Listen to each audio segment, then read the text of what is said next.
There are people in the world who play video games on the highest level of difficulty, and I do not understand this. I'm not a gamer, but that doesn't keep me from having strongly held opinions about video games, and one of those opinions is this: video games should be easy. Almost every video game I've ever played, because I'm not a gamer, but I have played a video game or two in my time, and almost every video game I've ever played has had a difficulty setting.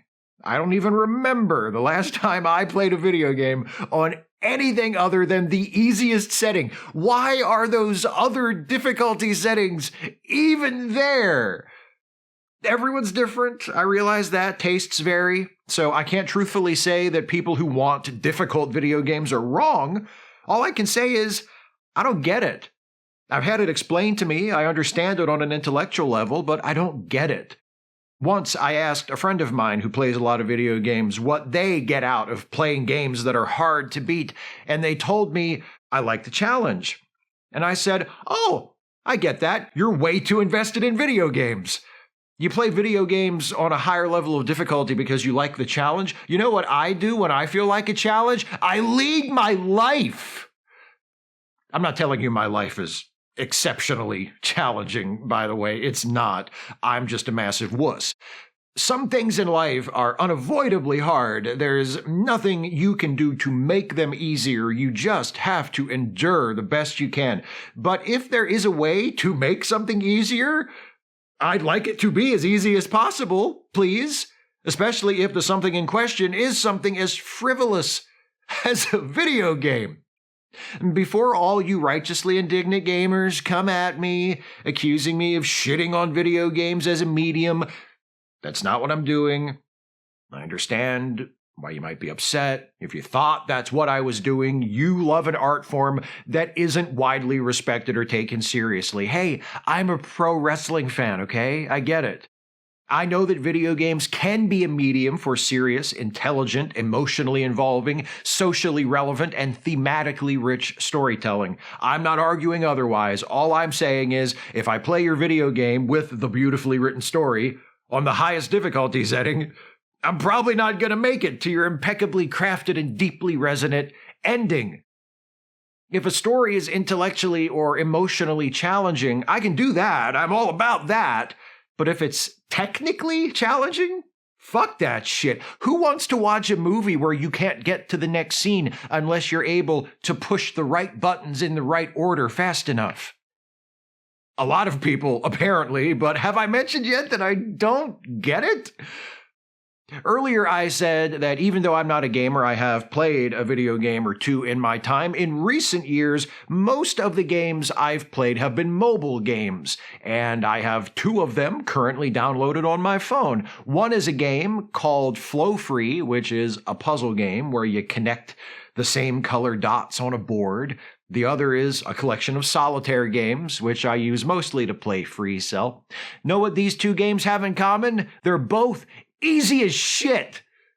Occasionally there will be a flow-free board that takes me 2 or 3 tries to solve, but that's about as tough as it gets. I have yet to play a free cell game on anything other than easy mode, and guess what? I've never lost. I have a perfect record on my free cell game. I'm not bragging. Bragging about how good I am at a video game would be a very silly thing to do, even if I didn't make winning the game as easy as possible. I'm just saying being able to win the game is one of the main reasons I enjoy playing the game. Remember like 20 years ago when Sudoku puzzles suddenly got really popular here in the US?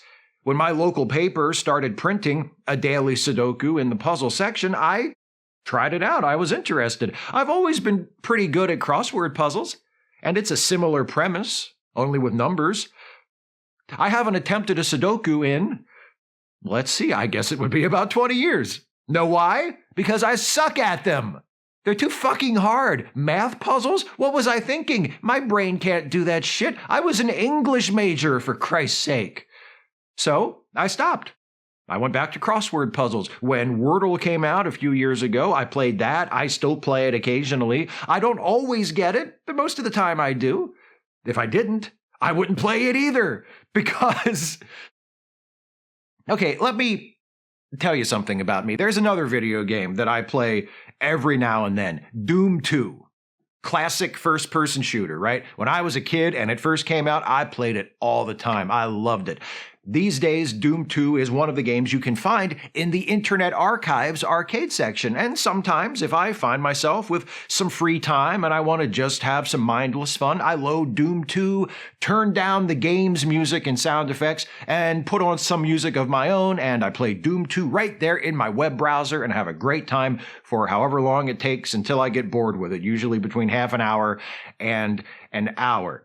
Not only do I play Doom 2 on the easiest skill level, I believe that would be the I'm too young to die setting, I load that fucker up with cheat codes. And now that I mention it, that's another thing about video games I don't get. Why are there cheat codes?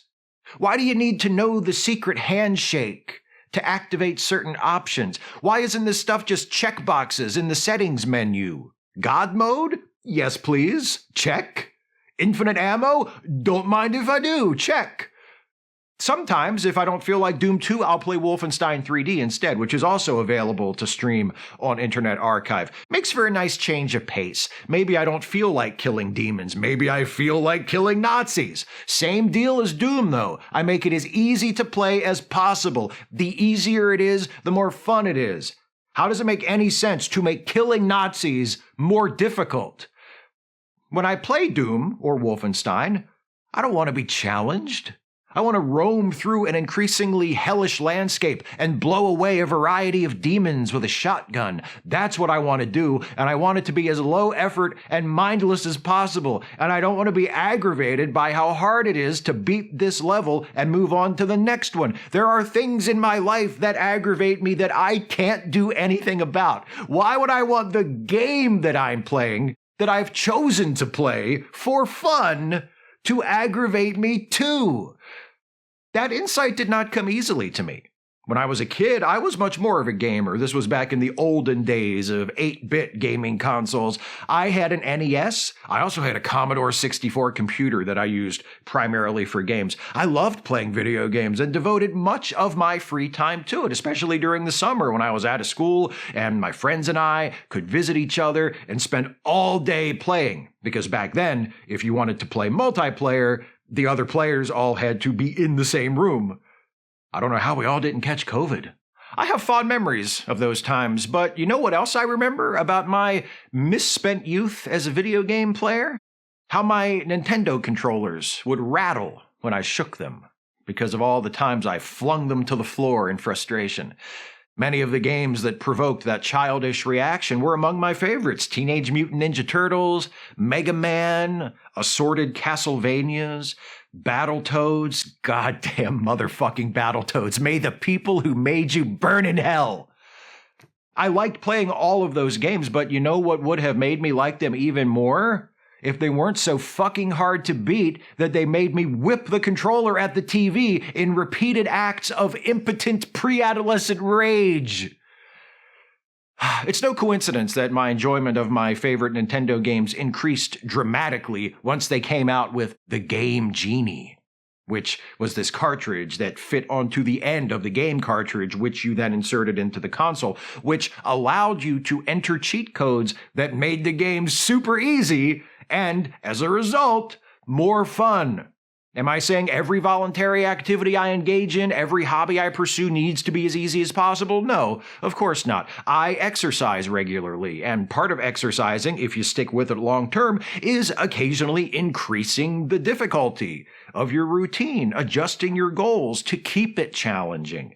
That's how you get better, by pushing yourself. It's not easy and it's not fun, but if you do it long enough and consistently enough, you see real benefits. You look better, you feel better, you have more energy. Hopefully you live longer and have fewer health problems along the way. In other words, there's a reason to challenge yourself and to force yourself to endure aggravation and misery. What's the reason for doing that with a video game? What's my benefit for playing a difficult game? I get angry and quit, and then I'm all annoyed for a while over nothing? Or I get angry and don't quit and eventually beat the game, and what? I get to say I beat the game? As long as it was all worth it, I guess. I imagine some of you are thinking, shit, Steve, it sounds like you just suck at playing video games. Yes! That's it, exactly! I suck at playing video games, which is why I only enjoy the easy ones. Because when I play a video game, I'm not under the delusion that beating the game is an accomplishment, and that beating the game at a higher level of difficulty is therefore a more impressive accomplishment. It's not impressive, and it's not an accomplishment. It's an art form to be experienced and pondered and intellectually and emotionally stimulated by, or it's a pastime to be enjoyed. Either way, I don't play video games to be challenged on my technical skills. I don't play video games to give myself something else to fail at. I play video games to have fun and feel good about myself for winning. I don't want it to be challenging. I want it to make me happy. That's why I use cheat codes in Doom and Wolfenstein to make it easier to blow away demons and Nazis, and why, whenever I would play Grand Theft Auto Vice City back in the day, I almost always ignored whatever the mission was supposed to be and just ran around beating cops and businessmen with a baseball bat. Just good, clean fun.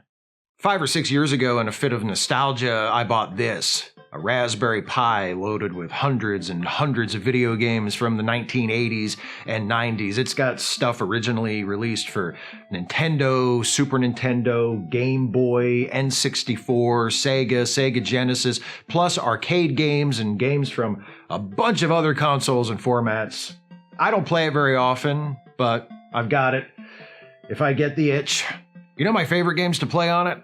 The ports of arcade games, because when you play a classic arcade game on the Raspberry Pi, like, say, X-Men or The Simpsons, both of which I shoved God only knows how many quarters into back in the early 90s, you simulate inserting a coin by just pressing the select button. Keep pressing the select button and you can pump that non-existent cabinet full of virtual quarters. And as long as you've got quarters to spend on extra lives, you can't die, and you don't have to start over. You can play until you win, and you never have to walk away frustrated and disappointed. That I get.